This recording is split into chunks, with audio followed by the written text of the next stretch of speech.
We have a problem. We turned our massive Sovol SV08 MAX into a heated beast that hits 60 C in 10 minutes.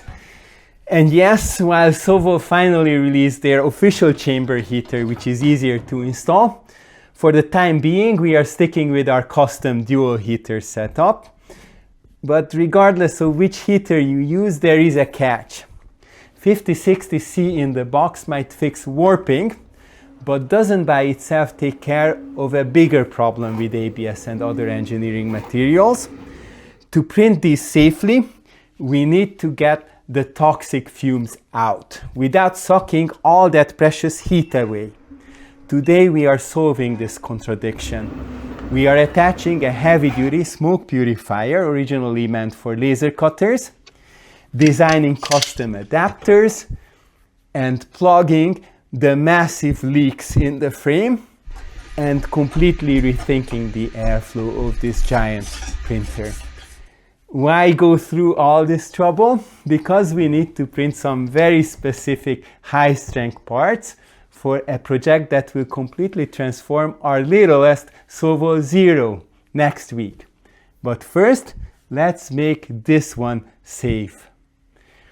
I am gerGO, and welcome to gerGO Print 3D, the YouTube channel where my nephew Levi and I have much fun with our 3D printers and lasers.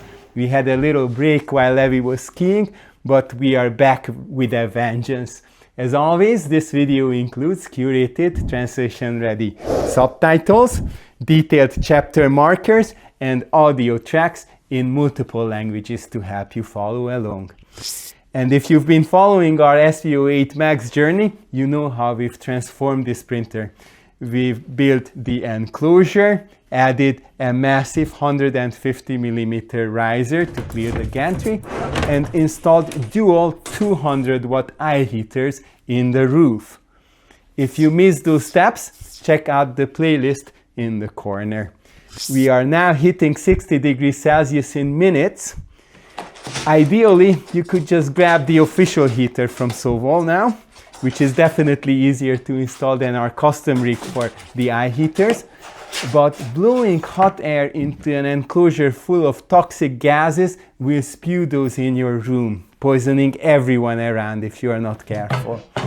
Even with the eye heaters, which are designed for internal circulation, this so-called open enclosure will leak the smells unless we manage to create negative pressure inside, which also comes with its own drawbacks. We'll discover and attempt to solve these today.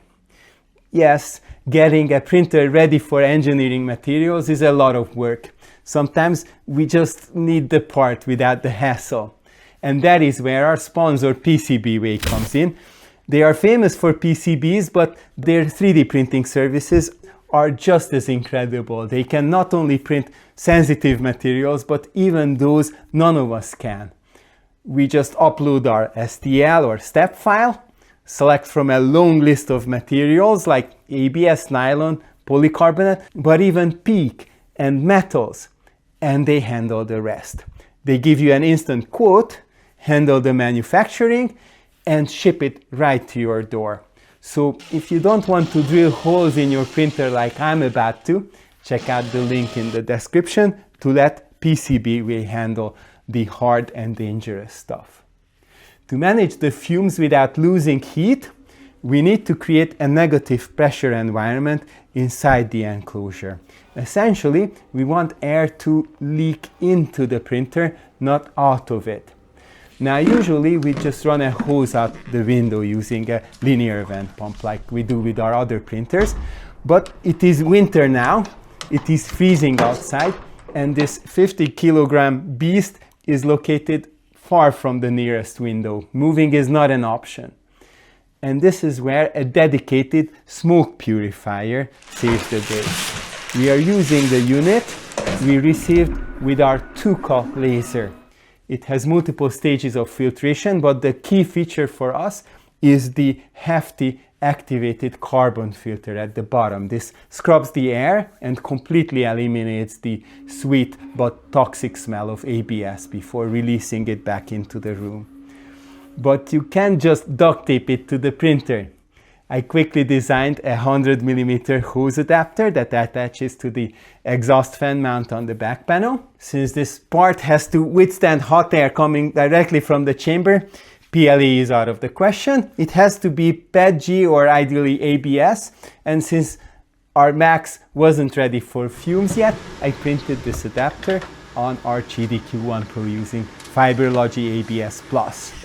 A quick tip for installation: if you attach this adapter on top of the existing fan, and it can be either the top or the bottom, you need to swap at least 2 of the original M4x45 screws for slightly longer ones. But be careful, if they are too long, they will stick out inside and interfere with the gantry movement. Alternatively, you can just remove the fan entirely and use much shorter screws. To secure the hose, I recommend these adjustable hose clamps from AliExpress. They come as a long 3-meter strip with self-install fasteners, so you can cut them to the exact size you need. If this solution for managing toxic fumes is helpful to you, please hit that like button and consider sharing this video with a maker friend who might be struggling with ABS fumes. Sharing and liking really helps the algorithm find our channel. Thank you for all your support. So we hooked it up, turned on the purifier, and we had a new problem. We used to hit 60C in 10 minutes. Now with the extraction running, even at the lowest level, the dual 200 watt heaters were struggling to maintain even 40 Celsius. The physics is annoying. By sucking air out to remove fumes, we were pulling freezing cold air in through every single gap in the enclosure, and the Max has a lot of gaps. We had already sealed the side panels and doors with foam tape in a previous video, but there were still massive leaks. The 2 biggest culprits were the second fan grill at the back and the huge oval filament entry hole on the top. To plug the top hole, I designed again this sliding cover mechanism, and I printed it out of shiny black Sovol PETG on the smooth PEI plate of our bamboo H2S. I wanted the surfaces to be glass smooth to minimize friction as the PTFE tube moves around with the tool head. Just look at that finish. Now I'll admit, this turned out to be a bit over-engineered. In practice, the tube doesn't move nearly as much as I thought, so this complex dual seal sliding mechanism was mostly unnecessary. But hey, it looks cool and it works. Now this model, along with the vent hose adapter, is now part of my Max improvement project on CAD 3D. In contrast to that over-engineered piece, sealing the second fan on the back was low-tech. I simply cut a piece of plastic sheet and sandwiched it between the foam filter and the cover. With all the major openings sealed, including all my major crevices, including in between my toes and in my belly button, we managed to stabilize the temperature at 47 Celsius. It's not our record 60C, but it is enough to print ABS and ASA without warping. To go higher, we'd either need a perfect hermetic seal or more power. And we actually do have the official stock heater from Sovol sitting here, which could act as a tertiary heater. We might install it in a later video, but there's a reason I'm a bit hesitant.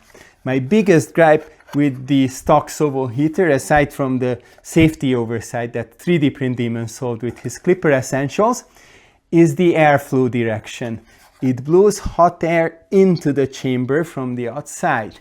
That creates positive pressure inside, which pushes all those toxic ABS fumes out through every tiny crack and into your room.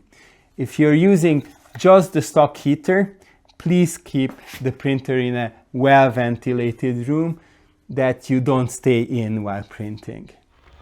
But with our negative pressure setup, we are safe. The fumes are scrubbed, the heat is mostly contained, and we are finally ready to print. And for this project, as a first tentative step towards engineering materials, we are using SUNLU's EABS.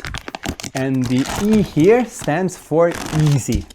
They managed to come up with an ABS formula with reduced smell and shrinkage, combined with improved bed adhesion. They only had the white color variant when we ordered, but this should be a good first material to test our setup. We did not even use glue on the build plate, only wiped it with a generous amount of isopropyl alcohol. To account for slightly higher shrinkage of ABS, we scaled up the pieces of this mystery device in the slicer. My design is kind of skinny, but 3 walls and 15% infill using the 0.6mm nozzle should hopefully produce a strong enough structure out of ABS.